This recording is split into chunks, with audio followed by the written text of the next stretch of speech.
USDA adjusts hemp insurance provisions by modifying crop rotation rules and barring coverage for smoke damage. As the nation's hemp industry continues to mature, the U.S. Department of Agriculture is making what it calls improvements to a federal hemp crop insurance program. The changes, which take effect next year, ease certain crop rotation requirements and remove smoke damage as a cause of covered loss. The revisions to crop rotation rules announced recently by USDA's Risk Management Agency, or RMA, will effectively allow hemp to be insurable if planted following soybeans, the agency said. It applies in 11 states: Colorado, Illinois, Indiana, Maine, Michigan, Minnesota, Montana, Nevada, New York, North Dakota, Oregon, Pennsylvania, South Dakota, and Wisconsin. The policy will give producers more options when it comes to their crop rotation. Brian Frieden, director of RAM's regional office for Illinois, Indiana, and Michigan, said in a statement about the changes, adding that RMA is continuing to work with hemp producers to improve coverage options. The regional announcements note that the sales closing dates for the revised insurance policies vary from county and that the producers should contract their crop insurance agent to determine local deadlines. As for smoke damage, the rules change adds smoke to a list of reasons the program will not cover losses. Boo. Fire, however, remains a covered cause of loss, as does volcanic eruptions, because, we've got so many volcanoes going off in this country. Other causes of loss that aren't covered by the program include THC levels that exceed the federal 0.3% limit on hemp, as well as harvest production that's infested with mold, yeast, or fungus.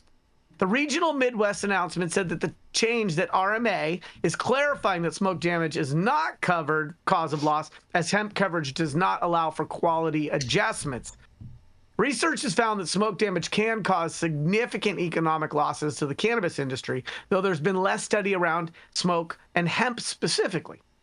Nationwide, hemp operators insured $750,000 in covered liabilities on 2,600 acres of production in crop year 2024. That's pretty low, according to the USDA's regional office's new announcement.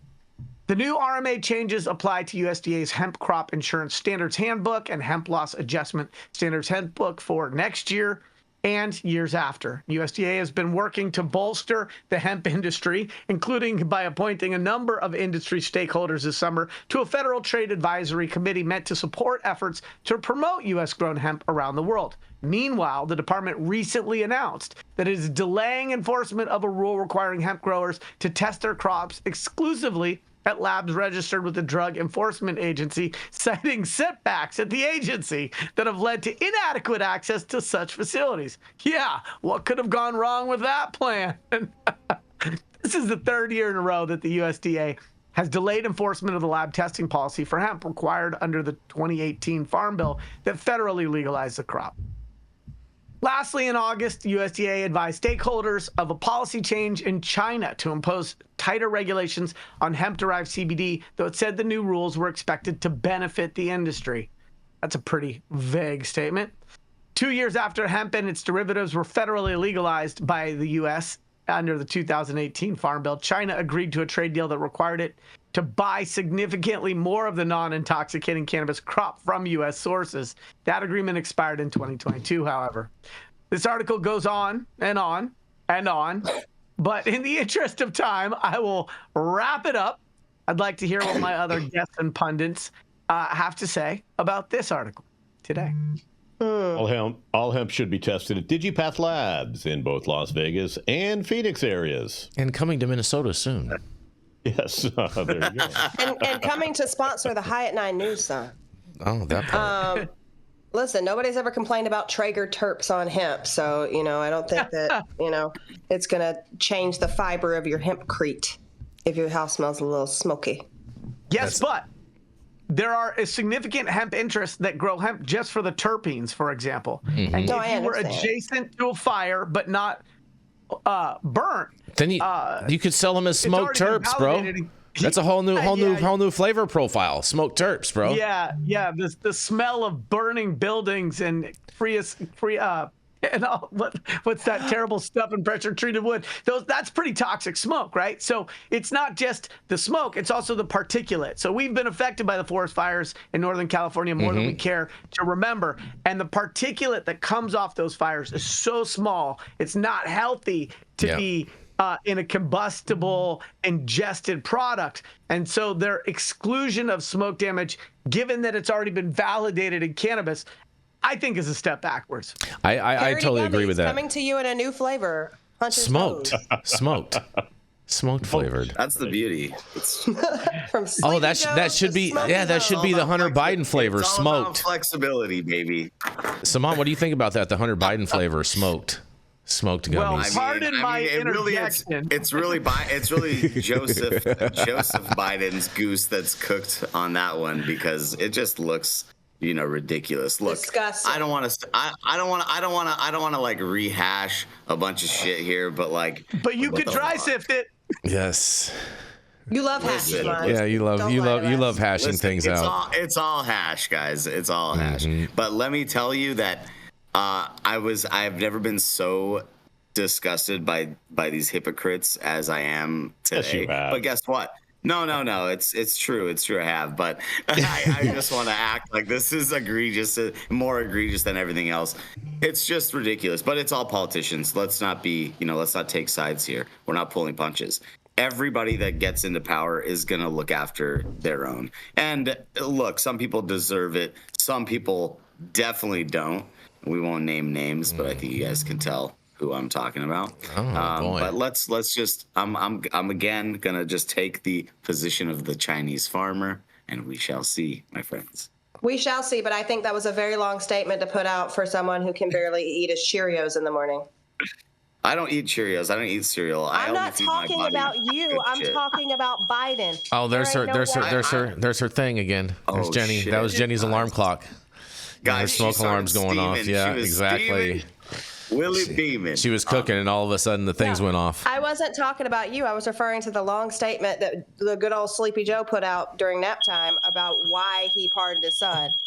I told y'all. I think Jenny, you're going to have to just hold up a written sign with whatever you want to say so we don't hear your fire alarm. Like I was talking about, Saman likes to break my stones a little bit when I veer into this conversation around women's right to have reproductive choices between them and their daughter. Oh boy, here we go. I am not the guy to pull that on, bro. You said, dude, this is not an abortion show. This is a weed show. Clearly can't pull out either. Yeah. Listen. I know Saman has his babies. He's got cute kids. But let me He's got digress. another one on the way. It's because popping out soon. This is coming to a theater near you. But this is, even though this is a cannabis show, I do think the pardon deserves mention because we cover politics and policy. And what this pardon demonstrates to me is that Joe Biden lied to the American public on purpose for the sole purpose of getting more votes, knowing darn well that when he did it, it was a blatant, overt, obvious, and intentional lie. Right, no politicians do that. And and you just stole my lines, TD, because what I was going to say is that what that tells the American public is that he's deeply qualified to be a politician. That's right. I'd say he's very what it tells unqualified. The American public is that Dr. Jill Biden's hand is so far up his ass that somehow she can also write with his hands. So are you saying? Are you saying that that Joe Biden is a giblet? That's what you pulled out of that turkey's ass. That's what I'm saying. I had to go all the way up in there.